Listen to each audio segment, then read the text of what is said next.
Now, yesterday's meeting of European anti-Islamist groups in Aarhus, organised by the English Defence League, was judged a damp squib in the papers this morning. But the thousands who staged a counter-demonstration think we should not underestimate them. They say Europe needs to learn from the horrendous killing spree by Norwegian right-winger Anders Behring Breivik, whose trial begins in 2 weeks. Is Britain too complacent about the far right? Tommy Robinson, the leader of the EDL, is here. And on a previous rally, this was at Tower Hamlets, you said, I just want to see exactly where you're coming from here. You said, every single Muslim watching this, on 7/7, you got away with killing and maiming British citizens. You got away with it. You had better understand that we have built a network from one end of this country to the other end, and we will not tolerate it. And the Islamic community will feel the full force of the English Defence League if we see any of our citizens killed, maimed or hurt on British soil again. Yep. Basically, that we will highlight it, as we've done from day one, peacefully protesting, bring it to the media attention and put pressure on the Islamic community to deal with the Islamists With within respect, that doesn't sound peaceful, that sounds very threatening. Well, it wasn't. It was peaceful. It is peaceful. And it's not a threat, it's a promise. We will continue to do what we're doing. The Islamic community have got Islamist organisations, and every one of them, they're not dealing with them. We now have more Islamic extremists in Britain than we've ever had, and it's spreading like a wildfire. What would you mean by full force?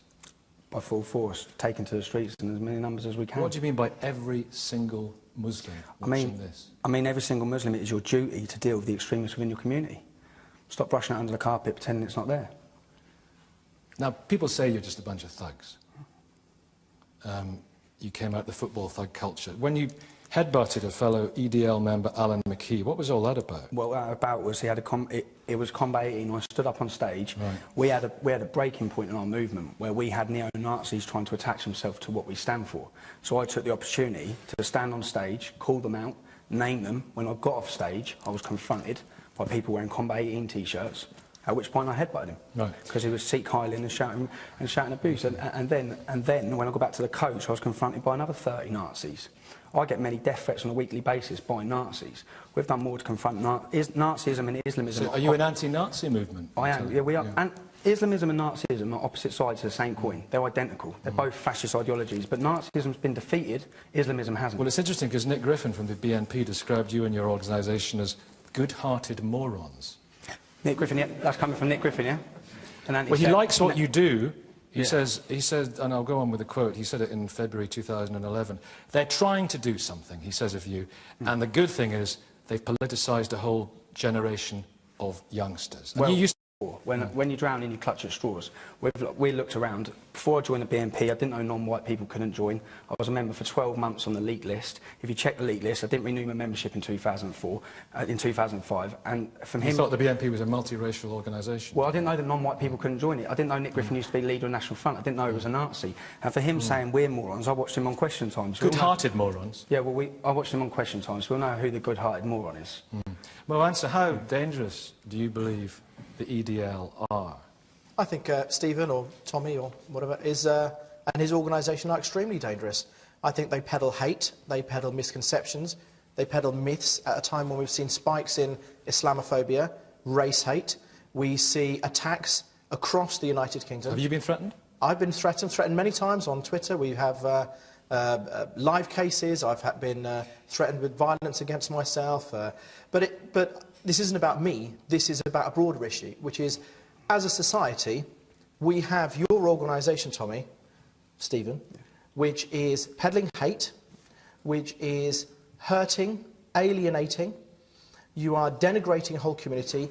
Over and over again, it's been made very, very clear by the leadership within your organisation. This is about all Muslims. This is about Islam, not Islamism, and I'm sure you couldn't even define Islamism. I've grown up in Luton. Some of the best people I've met through growing up are Muslim. Some of my mates are Muslim. You had Butch Vassell on this show last week. I was out with his son on Thursday night, OK? I don't hate all Muslims.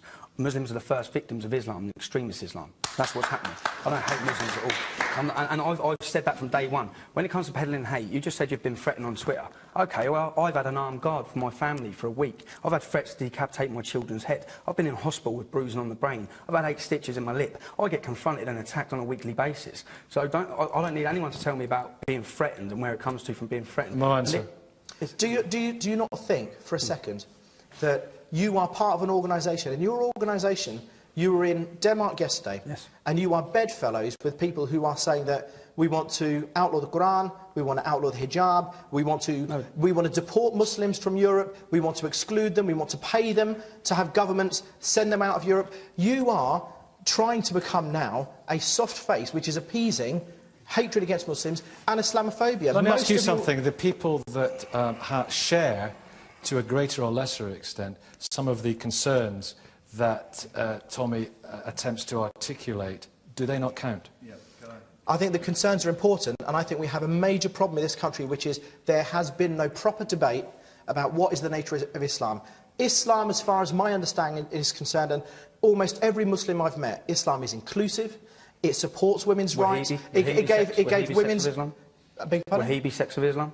Wahhabism? I have no idea what that... Extremist sects, Saudi-funded sects. They're peaceful. This is the United Kingdom. Yeah. This is the United Kingdom. Yeah. We're talking about Muslims and Islam in the United Kingdom. We are inclusive. Hold on a second. We are inclusive. We're tolerant and supportive and encouraging of other faiths. In Islam, it says La ikraha fi din. That means there's no compulsion in religion. So Islam is not about oppression. It's actually about providing freedom for people and freedom from fear. Fear, the kind of fear that your organisation peddles. Fear that Islam peddles towards us in many ways. And you're saying this. There'll be thousands of people, millions of people sitting at home from working class backgrounds who live in towns like Luton Town, who don't see it integrating, who don't see it as being peaceful, who see hostility. My children... Sorry, who don't see what as integrating? Islam. It's not integrating society. So this is an Islamic problem, not an Islamist problem. No, so you're not talking... No, you are not talking about political extremism. You are talking about Muslims generally, and you've said it now again. I'm talking about Islam. I'm not talking about Muslims. I'm talking about Islam is failing to integrate. If you look across Europe... But there are millions... Can I just say, there are millions of people who perfectly well integrate. You think all Muslims, do you not, are like Anjem Choudhury and that mob? How can you just say that? I've just told you. It's the same as somebody assuming that all white people are like you. How can you just tell me? How can you just tell me that I think all Muslims are like Anjem Choudhury when I've just said some of the best people through growing up I've met a Muslim. Some of my best mates through growing up were Muslim. Yeah, Islam. Islam is in a 7th century ideology. It's not just me that thinks it's failing. Every single... The fastest... Well, hang on, let him finish. The fastest growing political parties in every single country in Europe are anti-Islamist political parties. Whether you like it or not, it's happening. People are fed up with what's going on. Islam needs to evolve, it needs to modernise, and it's not... You can't call me a racist or fascist for picking out problems within the Islamic ideology. Matt Goodwin, how significant are the EDL? Are they, in a way, changing the discourse in this country? Well, they are a significant movement and they're representing concerns and grievances that are in society.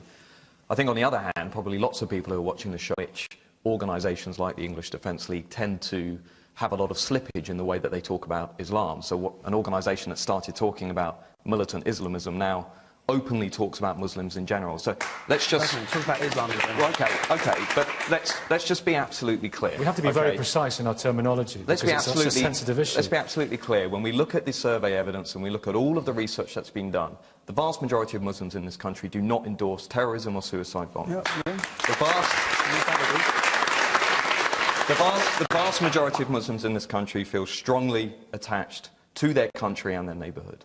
Okay, the vast majority of Muslims in this country do not endorse things like honour killings that you're organising. Law. This is okay. So here's the problem. Under Sharia law, Muslim women are treated second-rate citizens. Here's they the get 50% less of a man. They have Muslim woman. I'm not a second-rate citizen. No, but you'll get 50% less than that of a man in a Sharia law court. Well, that's not on in British. Women have fought for decades for equal rights in Britain. Muslim women. I'll tell you what I find really interesting about... lies, Tommy. Wait a minute, Shyster. What I find really interesting about your organisation is I was looking at your website yesterday, and you're trying to say that you're a human rights organisation. I mean, I find that quite farcical. Basically, your organisation does peddle hate, you peddle misinformation. Last month, in March, 2 Asian men were beaten to a pulp by 4 men from Yorkshire who claim they sympathise with the EDL. They have actually gone to prison. Where's the evidence? Well, this is what they said. It actually was discussed in court. They've gone to prison. Okay. Now, 2 weeks ago in Salford, not that far from here, a black woman was walking in broad daylight, 2 o'clock in the afternoon. She's pushing her child in a pram. A man racially abused her, used sexual language and threw acid at her. Well, Now, where's racism is what's very this? much a reality of people's But lives. Shaista, the other what's going side on? of this is that, I suppose the question some people ask is, do the Muslim community need to do more to separate themselves from their extremist wings, Muslim communities? You talk From their about- extremist wings, there are young men who want to kill their fellow Britons. There are those poppy burners. Now, what do you think of all those people? I think they're extremists. Do you I talk think they're an about- absolute disgrace, just like I think you're an extremist. Okay, well, Simple as that. You talk about human rights. The European Court of Human Rights done an in-depth study in 2004, and they found that Sharia law is incompatible with Western freedoms and democracies due to their views on homosexuals, their views on women, and their views on infidels. That's all the non-Muslims over here. But if you're it's a defender of incompatible. liberal values, as you seem to be portraying yourself, why in a recent Channel 4 documentary did you throw items at the police and abuse an Asian security guard Taking about that Norway, yeah. and you were impersonating Anders Breivik? No, you see, which is... Why do your members wear I'm toy, is this true, toy pig masks and carry bacon? It's liberal values, it's No. hardly Shirley Williams, is it? I'm glad you pointed that out. When I had my hood up and I had goggles on, this is what we're up against as an organisation. I said ribbit because I looked like a frog, because I had goggles on and I was drunk. I didn't say Breivik. They put a subtitle as Breivik. I didn't say Breivik. I said ribbit. So, and taken out of context, a lot of those things, if you know what the story behind what had happened, it's not the way it will look. What are these pig masks all about? I don't know. I don't wear a pig mask.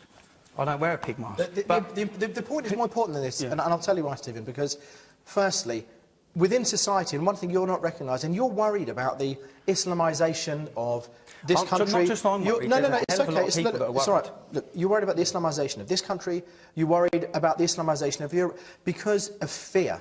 Fear that doesn't need to exist. If you understood the Islamic contribution to this society, arts, science, No, I'll tell you what, maths, I'm totally worried history, about it because I look at music, Nigeria, I look at literature, Egypt, hold I on a look at second, the Sudan, I look at all Renaissance. these Islamic countries where Christians are being persecuted and massacred. You I look cannot at the Christian look. populations You across the cannot world. judge. You cannot judge. On 44 other countries You where it's cannot happening. judge, Stephen. You cannot judge a religion by the misguided actions of a few individuals. It's not a few individuals, it's 44 countries.